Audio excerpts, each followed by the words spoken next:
Hello दोस्तों, welcome back to our channel law vacancy. और आज के इम्पोर्टेंट सेगमेंट में हम जिस नोटिफिकेशन के बारे में बात करने जा रहे हैं वो एक एम्पेनलमेंट की वैकेंसी है। और एम्पेनलमेंट की वैकेंसी आपको ज्यादातर पता रहता है, कॉन्ट्रेक्चुअल टाइप की ही जॉब होती है।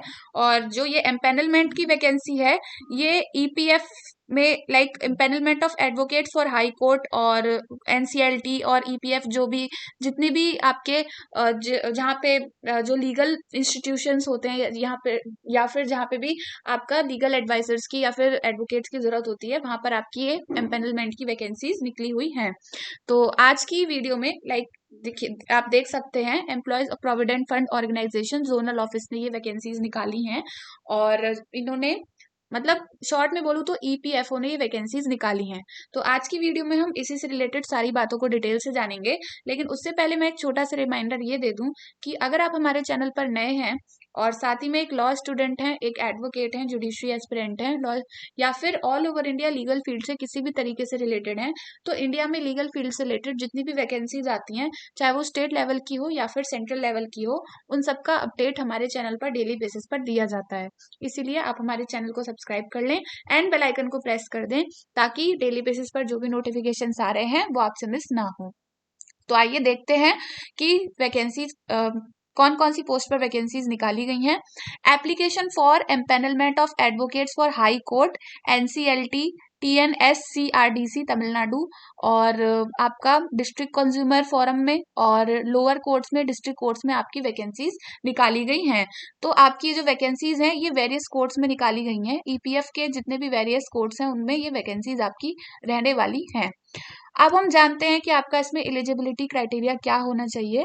तो the law firms can also apply for empanelment and assign the advocates. अच्छा, इसमें ये चीज लिखी गई है कि जो लॉ फर्म्स हैं, जो पर्टिकुलर लॉ फर्म्स हैं, वो अपने यहाँ से किसी भी एडवोकेट का नाम रेकमेंड कर सकती हैं जिसका वो चाहे फॉर ईपीएफओ के एम्पेनलमेंट का ये जो इसमें वैकेंसी है इसमें।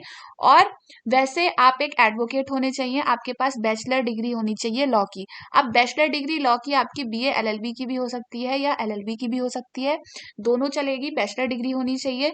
फिर उसके बाद आप एज एन एडवोकेट होने चाहिए बार काउंसिल ऑफ इंडिया के अंडर में, यानी कि बार काउंसिल ऑफ इंडिया ने आपको एडवोकेट होने का लाइसेंस दे रखा हो। फिर उसके बाद एक्सपीरियंस की बात करूं तो आपके पास मिनिमम, मैक्सिमम कितना भी हो सकता है, मिनिमम आपके पास प्रैक्टिस करने का एक्सपीरियंस होना चाहिए प्रोफेशनल कोर्ट में। मिनिमम 7 ईयर्स का एक्सपीरियंस, अगर आप हाई कोर्ट में तो 7 ईयर्स का, और अगर किसी और कोर्ट में है तो भी 7 ईयर्स का। लेकिन अगर आप एनसीएलटी के एम्पेनलमेंट के लिए अप्लाई कर रहे हो तो आपके पास मिनिमम 10 साल का एक्सपीरियंस, 10 ईयर्स का एक्सपीरियंस होना चाहिए। तो इस तरीके से आपका इसमें एक्सपीरियंस के बारे में लिखा गया है। तो आपके पास 7 साल का एक्सपीरियंस होना इसमें जरूरी है।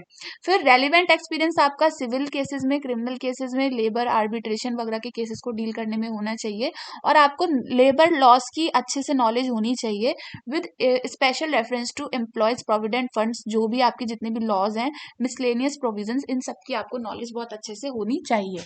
तो इसमें मोटा मोटा ये है कि आपके पास लॉ की डिग्री होनी चाहिए, आप एक एडवोकेट होने चाहिए, 7 साल का एक्सपीरियंस होना चाहिए, और आपके पास मेन एक्सपीरियंस अगर ईपीएफओ से जो रिलेटेड मैटर्स हैं उनको डील करने का है तो आपको इसमें प्रेफरेंस ज्यादा मिलेगी।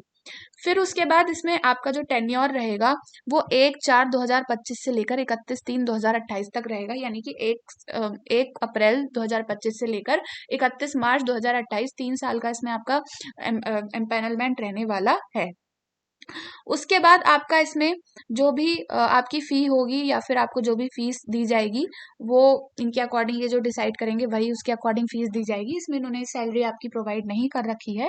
फिर उसके बाद आपका प्रोसेस ऑफ एम्पेनलमेंट, आपको वही, आप अपना एप्लीकेशन फॉर्म इनको भेजोगे, उसके बाद आपको इंटरव्यू के लिए बुलाया जाएगा और इनकी जो कंसर्न अथॉरिटीज हैं वो आपको इसमें सेलेक्ट करेंगी। तो इसमें इंटरव्यू इंटरेक्शन आपका किया जाएगा आपके साथ, और आपको सारी जो भी कंडीशंस हैं और जो भी एलिजिबिलिटी क्राइटेरिया है वो आपको इसमें फुलफिल करना होगा। और आपको इसमें हर चीज, आप लाइक एडवोकेट हैं तो आपके जो भी कंसेंट डॉक्यूमेंट्स हैं जो मैं आपको दिखा देती हूँ वो आपके पास सारे होने चाहिए जब आप इसमें भेजोगे। और आपकी जो ड्यूटीज रहने वाली हैं वो है कि आपको आपका जो एम्पेनलमेंट होगा उसमें, जैसे आप जैसे एम्पेनल्ड हो गए इनके साथ, तो आप एज एन एडवोकेट किसी और फर्म के साथ काम नहीं कर सकते, कोई प्रैक्टिस नहीं कर सकते, इस तरीके से आप कहीं और काम नहीं कर सकते, आपको इनके साथ ही पूरा कमिट होके रहना पड़ेगा। और फिर उसके बाद यही आपकी जनरल टर्म्स एंड कंडीशंस हैं। आप अगर आपका एप्लीकेशन फॉर्म गलत तरीके से आपने उसे रिप्रेजेंट किया तो वो रिजेक्ट हो सकता है। और अगर आपने कोई केस वगैरह अटेंड नहीं किया तो भी आप रिजेक्ट हो सकते हो। और अगर आपने ईपीएफओ के इंस्ट्रक्शंस पे काम नहीं किया तो भी आपको रिजेक्ट कर सकते हैं।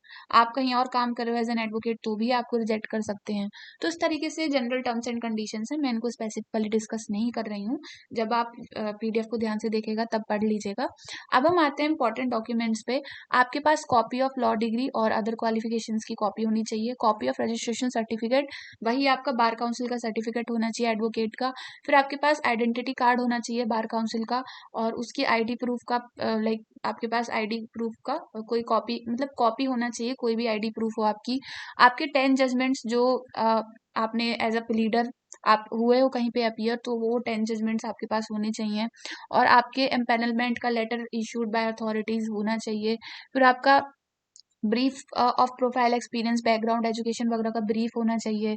आपके 2 रिसेंट कलर पासपोर्ट फोटोज और copy of income tax return वगैरह आपका इसमें होना चाहिए।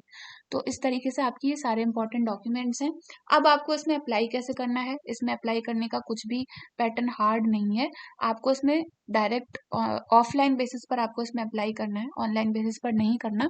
आपको अपना जो डॉक्यूमेंट्स हैं, सपोर्टिंग डॉक्यूमेंट्स, और अपने एप्लीकेशन फॉर्म को फिल करके the additional central provident fund commissioner, employees provident fund organisation, भविष्यवाणी भवन पोस्ट, ये इस पर आपको अपना एप्लीकेशन फॉर्म सेंड कर देना है।